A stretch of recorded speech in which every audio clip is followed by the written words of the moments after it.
Christian Page, salut. Salut Bernard. Écoute, c'est une nouvelle incroyable. Les évadés d'Alcatraz auraient peut-être... maintenant, c'est clair. Il semble bien qu'ils auraient survécu, là. Et je vais me garder une petite gêne avant d'aller jusque-là. Ah oui?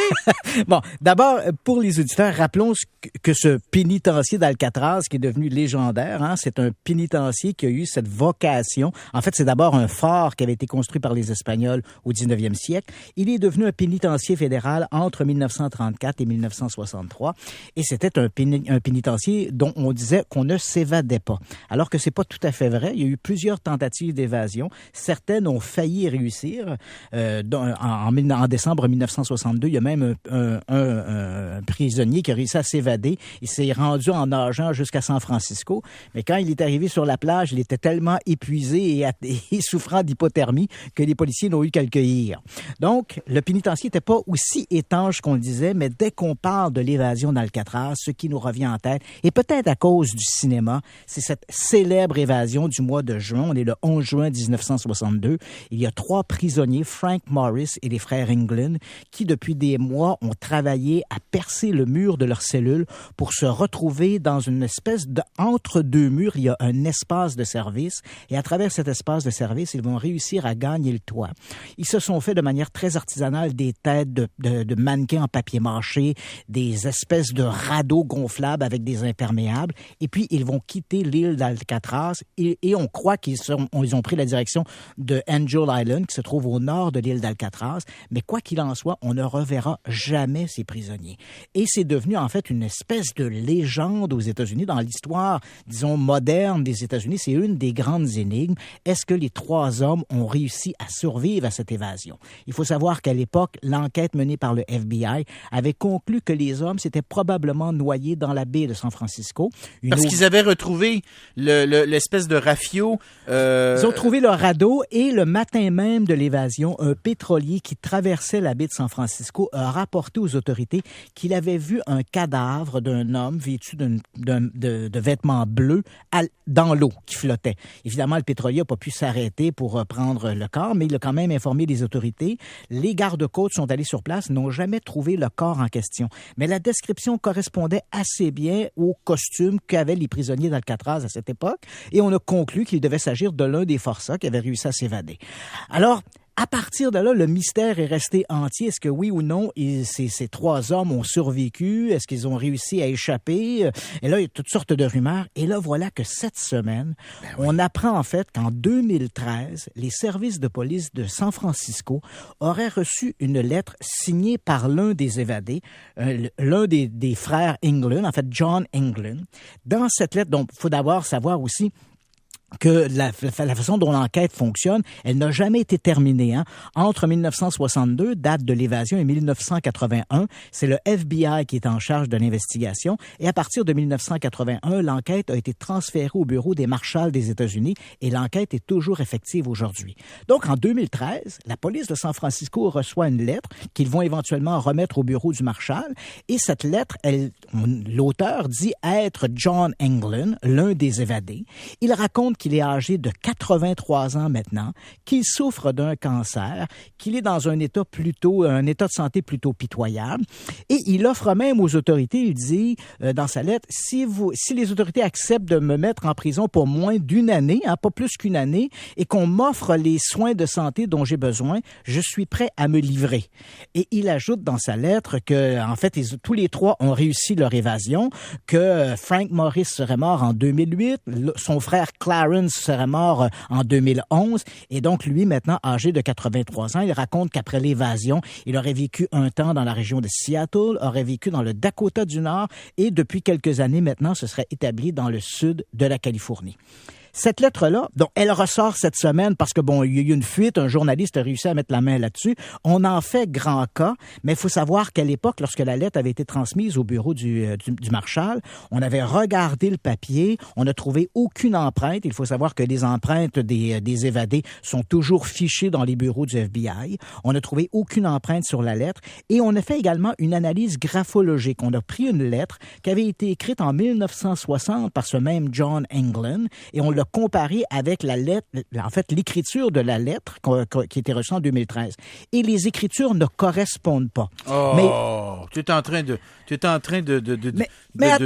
dessouffler ma balloune. Mais attention, Bernard, le fait que l'écriture ne correspond pas, les autorités se sont quand même gardé un droit de réserve.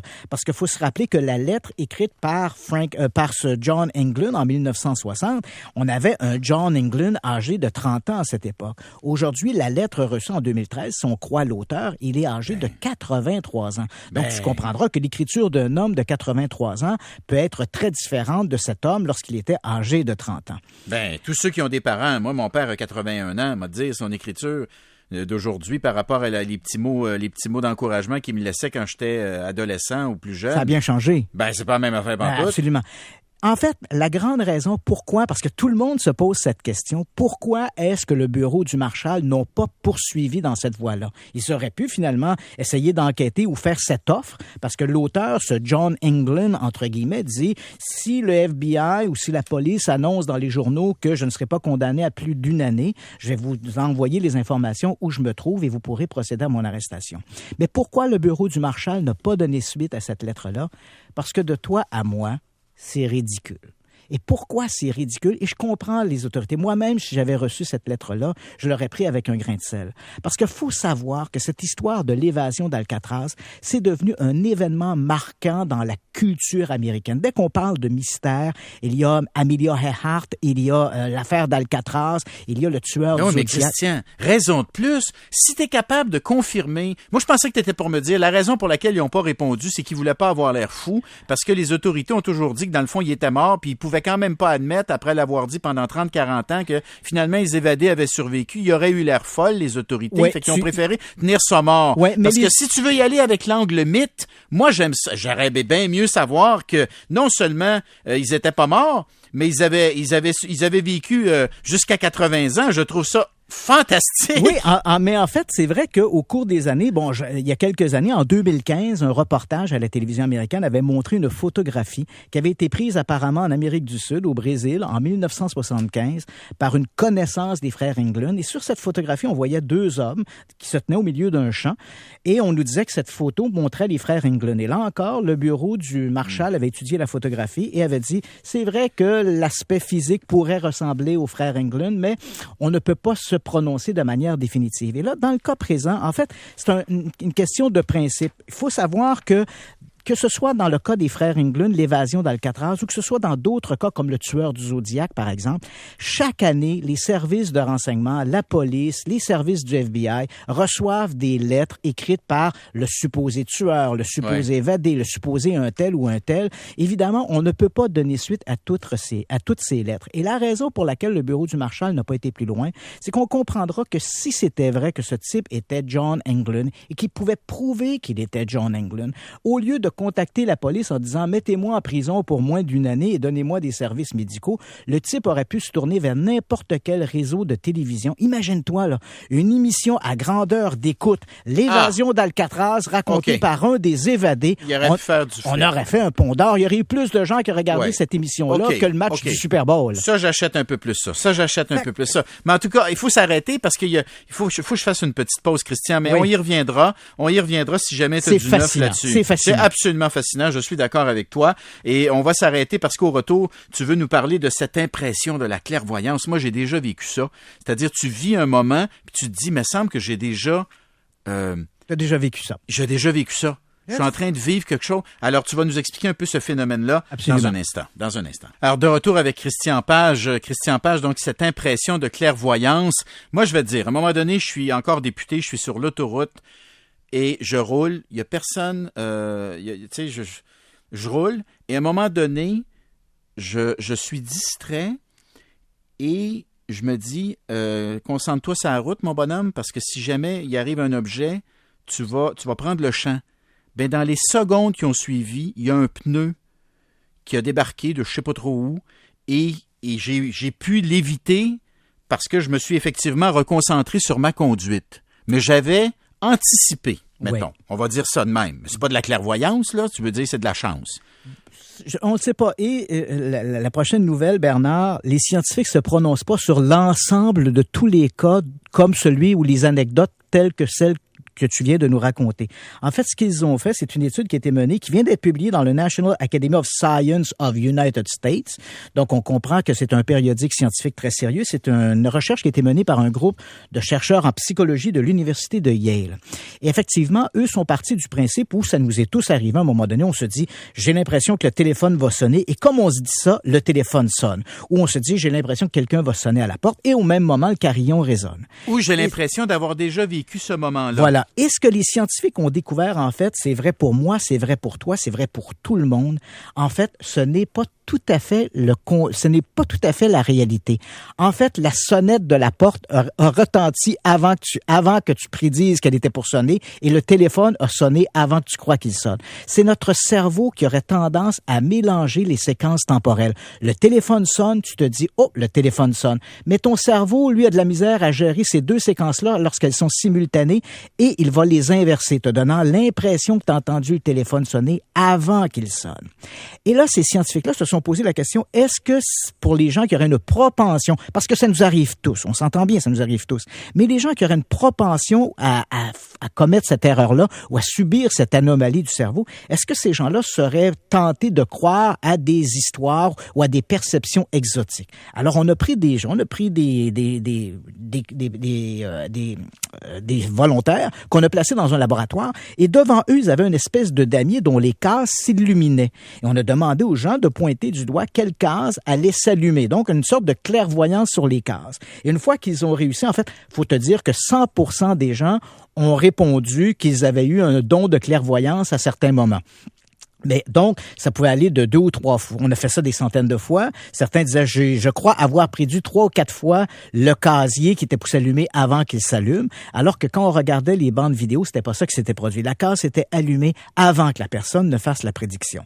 Mais c'est normal que ça nous arrive de temps à autre. Mais évidemment, il y avait des gens pour qui ça arrivait plus fréquemment. Ensuite, on les a posé un questionnaire qui allait de questions qui étaient d'ordre général et d'autres questions qui étaient beaucoup plus pointées du genre, croyez-vous à la clairvoyance? Croyez-vous à les médiumnités?